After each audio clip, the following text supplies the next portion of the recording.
Ladies and gentlemen, boys and girls, Marshall here. And this time I've got a 1 versus 1 for you. Another one. Between NikolaMX in blue, as is customary. With his Beast Commander going bots first into P-Gens. Into. Oh, Nick, you're faster than this. Perhaps not. Maybe he's setting up his build queue. Couple of fabs off the front. Meanwhile, on the south in yellow, we've got Chad Colonel, also known as Gryzzly, the Frenchman of the PA community. He does love to go bot first, into air second, with a metal into that factory. With a couple of fabricators out of the middle at the beginning. Possibly even some combat fabricators from either of these players, indeed, because of the amount of trees in the near vicinity. And now I'm going to move to Eastern European, because that is where Nick comes from. And this is exactly not what Nick sounds like, but I'm going to pretend it is. He's going for some lob strats. Now these guys are interesting. If you are not familiar with lobs, they spawn docks. And they throw docks, or should you say lob them? Or if you are of the younger generation, or the Mimi generation, you could call it yeeting. The docks over the hills, lots of them at once, and now the refreshment, the reload from the power. I think it's power that they draw. Might be metal. Someone will correct me. I feel like I've been corrected on this before. I think it's metal. Hence the combat fab. That would make sense. So lots of docks already in a quick way. That's why you might go for lobs. Of course, way back when, there was one meta where you would just build like 2 lobs and then move into vehicles, if I remember correctly. But getting that many docks so quickly allows you to put a lot of pressure on your opponent. That's what Nick's going to do here. The only problem with this map and docks is that there are lots of trees in the way, and docks, their mortal enemy is the tree. If you ever see a bunch of docks built by your opponent, plant some trees. Save the planet. Protect your base. A good use of some Icarus there from Gryzzly. There's only one stinger from Nick to try and deal with that. A good number are gone already, and the forest fire started. Now that's pretty big as well, because that's going to burn through those trees and prevent Gryzzly from harvesting them going forward in this game. Once the fog of war is revealed, we'll realize that all of these trees are completely gonzo when Nick explores this. And yeah, that's a lot of trees there, a lot of metal that now Gryzzly cannot get. It's quite something right there. So look, combat fab now going in the opposite direction. Nick constantly giving a bit of pressure from those lobs while both players expand in the opposite direction there, down the bridge. The nice metal at the end. You can, of course, go and drop some units there. There's a free platform to drop some things. And a transition into vehicles from Nick. Slower, of course, but there are quite direct routes between the bases that can be exploited here. Air fabs from Gryzzly, potentially going to look to expand to completely the opposite side of the map where Nick is not focusing. He has got an air factory, so he will be looking for this sort of expansion. And here we see the hummingbirds going around scouting, seeing what they can see. Some docks here from Nick, thinking, aha, I have prevented this expansion. They're not looking any further, but if they do, they'll find a turret. And look at this, Gryzzly putting up a lob at the end of this to throw docks down there and maybe come around the back and surprise Nick. That's interesting. The other strat that he's currently employing, there's Nick, of course, is naval in the middle pond here. Now, if Nick can get T2 naval up in this pond, that will be huge. Because that will prevent all of this metal and prevent any expansion down here. Because Leviathan certainly will just completely block that. And then kaijus will start rolling in and threatening the main base. But, in the meantime, drifters, maybe a mistake.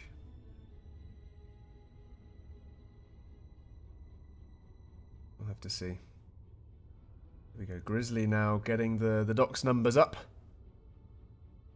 The army count now relatively comparable between the two players. Getting the docks numbers up is going to mean that we're going to have a lot of dancing around the middle here. Trees are going to either be favourable or an absolute pain in the derriere. Let's go and have a look. There we see Nik retreating into the crater. Going to wait for anyone to come over the lip.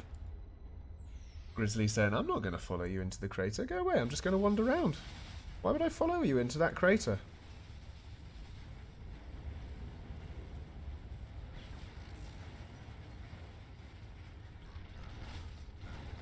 There we go.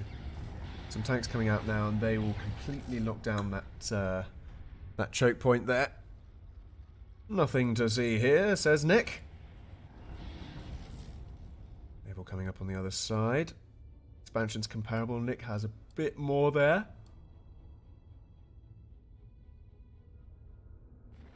And moving to T2 bots now as well. Could we be going for locusts? Or will we be seeing blue hawks? Blue hawks and slammers, perhaps.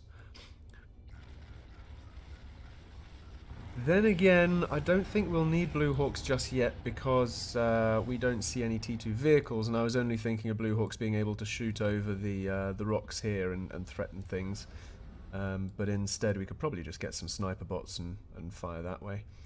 I suppose if Nik wants the defense, then he can get blue hawks and station them in here and be an absolute nuisance for Gryzzly. But I would imagine then slammers and snipers actually is probably just the way we're going to go. A usual combination for the bots.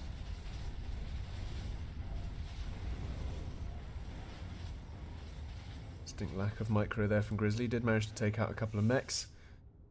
So I suppose there's no use using a lot of extra attention on stuff that's not for this world, shall we say.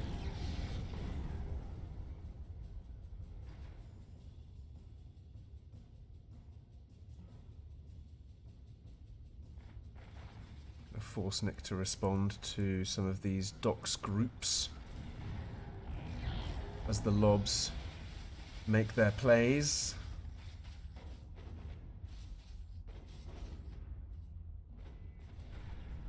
And there we have it, the slammers coming out.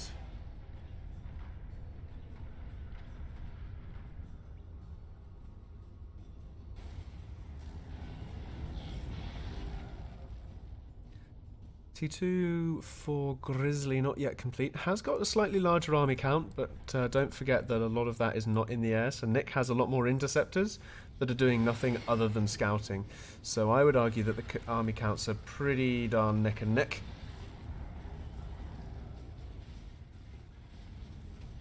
There's no point in continuing to build interceptors if you already have dominance.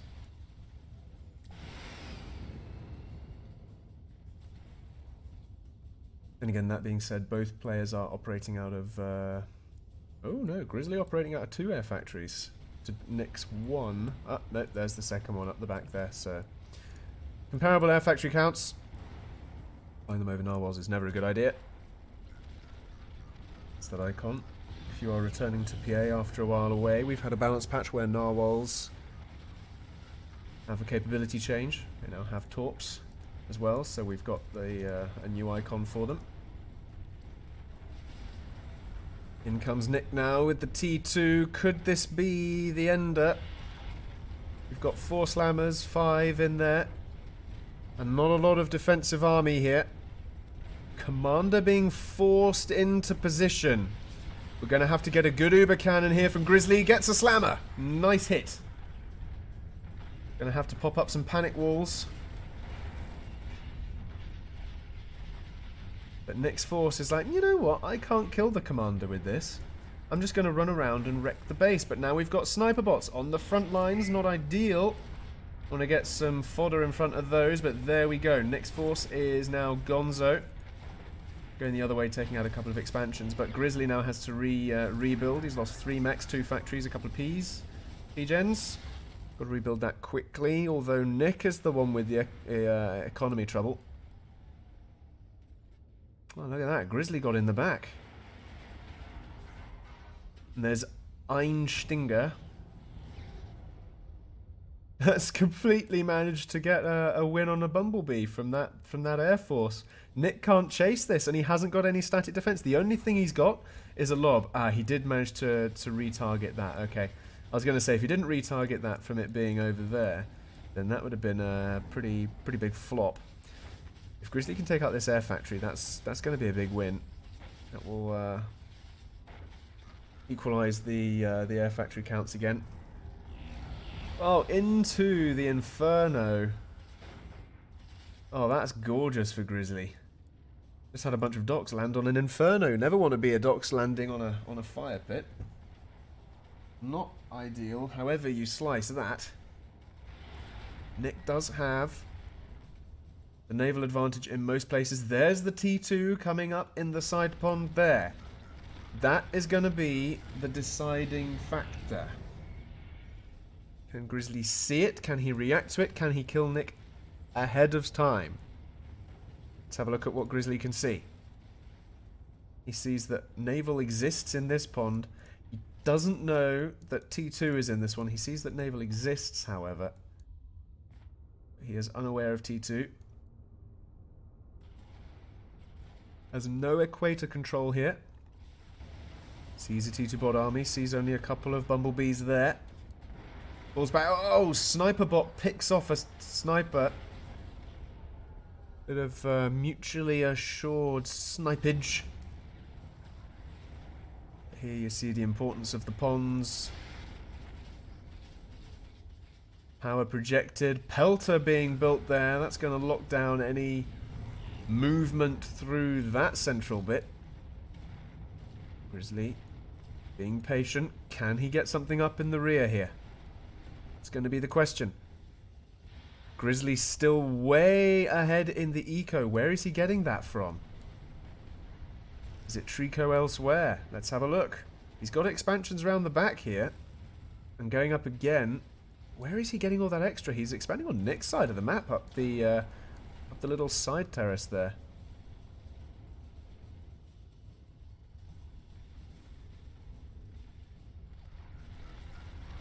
Nik, though, unable to push into Gryzzly's base. That's a bit of a win there for Gryzzly. He's going to have to move back and react to this. He doesn't have power at the moment, so his radars will not see any of these advancing armies. You can see there by clicking on it, I haven't got a green circle.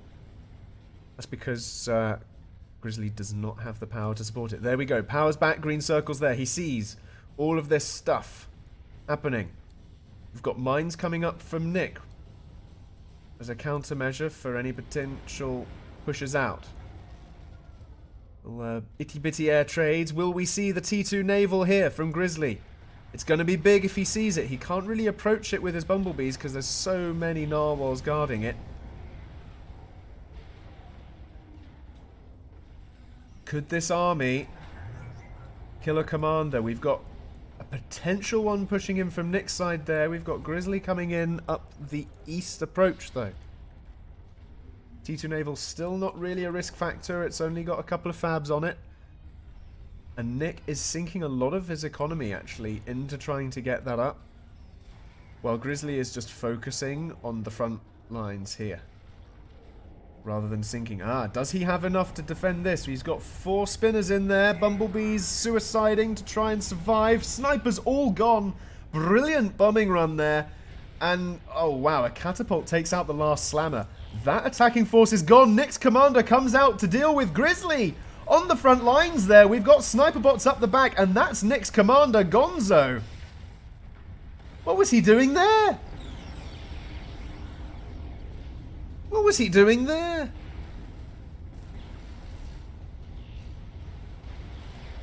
And that's a kill and a win to Gryzzly. Let's have a look at that. There we go. Let's hop back a little bit of time here. What was Nik doing with his commander? He sees that army. What has he queued up? No, he just sent a move command. He hadn't queued anything up. Maybe he thought... What was he doing? He didn't even have radar coverage. And then all of a sudden, surprise army. Caught completely unawares. Nick there, look at that panic. Like, run away! Following the line, panic storage to try and defend his commander. Caught completely unawares. Pros don't scout, hashtag. So you'll notice that Gryzzly had radar. He could see when something was approaching on either side. Nik had no radar in his base at all. Zilch. He had one over here to watch this side and the far side. He didn't really have the energy to support it most of the time, arguably partly because he was trying to get his T2 naval up, which was potentially the wrong thing to sink into. I mean, if he'd gone on the defensive and sunk into that, because he had such naval control, potentially he could have goaded an attack and then moved in. Like, because he established defensive front lines. So he probably could have eased off the gas just a little bit, sunk into that naval T2, got a few things out, and all of a sudden Gryzzly has a new line of battle to defend on. And then Nik could probably have gone back in on the gas on all of these other areas. But notice something else. At this stage of the game, just before Nik gets popped over here, Gryzzly had expanded to the whole other side of the map with this naval play here. Nik never re-expanded to the bridge. And Gryzzly, with his lobs here, seemed to have consistent pressure on the side, which Nik just never seemed able to do anything about. Let's just pop back a little bit of time there. See, he had one vehicle factory there.